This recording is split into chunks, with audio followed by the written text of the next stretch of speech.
સુરતમાં મિડલ ઈસ્ટમાં યુદ્ધ વચ્ચે ઈંધણનું વધતું સંકટ, ગેસ મામલે ઇફકોના ચેરમેન દિલીપ સંઘાણીનું નિવેદન। ઇફકોમાં ઉત્પાદન બંધ થયું છે, સરકાર પાસે જે ઉપલબ્ધતા છે તેનો ઉપયોગ કરવો જોઈએ। રાંધણ માટેના ગેસને હાલ પ્રાથમિકતા આપી છે, કેન્દ્ર સરકાર જે નિર્ણય લે તેમાં સહભાગી થવું જોઈએ।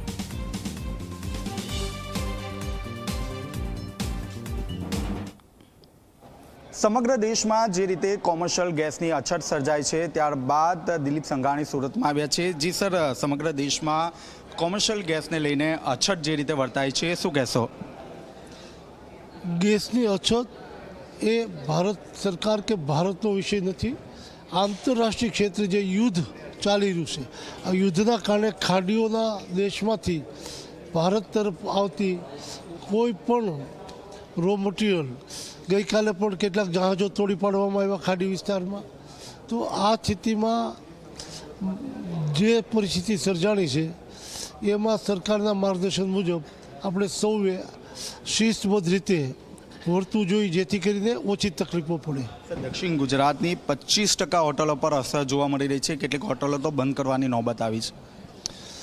ખાલી દક્ષિણ ગુજરાતમાં જ હોટલો ઉપર અસર પડી એવું નથી, દેશભરમાં મોટા મોટા કારખાનાઓ જે કહેવાય ખાતરના, દાખલે ઇફકો, તો અમે ઇફકોનું એક કારખાનું પણ બંધ કર્યું છે, જેનું ઉત્પાદન ખૂબ મોટા પાયે હોય છે।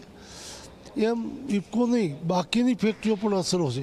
એટલે એવા સંજોગોએ નાનાથી માંડીને મોટાએ સરકાર જે રીતે માર્ગદર્શન આપીને એની પાસે ઉપલબ્ધ જથ્થાની વ્યવસ્થાઓ જે રીતે કરે એનો ઉપયોગ મહત્તમ કેવી રીતે થાય એ પ્રમાણે કરવું જોઈએ। ખાસ કરીને કાપડ ઉદ્યોગ સુરતનું હાર્ટ ગણાય છે, કાપડ ઉદ્યોગ પર પણ તેની સીધી અસર જોવા મળી રહી છે, કામદારો વતન પલાયન કરી રહ્યા છે।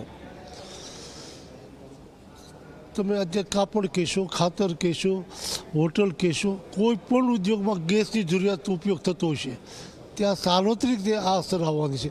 એટલે સરકારે પ્રાથમિકતા ઘરેલું ગેસ એટલે કે રસોઈ માટેનો ગેસ જે છે એને પ્રાથમિકતા આપી છે, જેથી કરીને કમસે કમ ચોથા પાંચમા માળે રહેતા હોય અને જો એને ગેસ ન મળે તો રસોઈમાં તકલીફો પડે।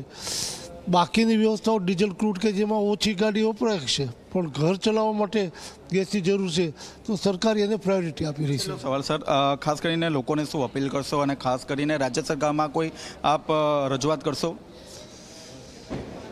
રાજ્ય સરકાર ખૂબ સારી રીતે, કેન્દ્ર સરકાર ખૂબ સારી રીતે આની વ્યવસ્થા કરી રહી છે। દુનિયાના આવી પરિસ્થિતિમાં કેટલાક દેશોમાં અત્યારે પીવાનું પાણી નથી, ગેસ નથી, અરાજકતા જેવી પરિસ્થિતિ છે, ત્યારે ભારતમાં સુચારુ ઢંગથી આ વ્યવસ્થાઓ ચાલી રહી છે જનતાના સહયોગથી।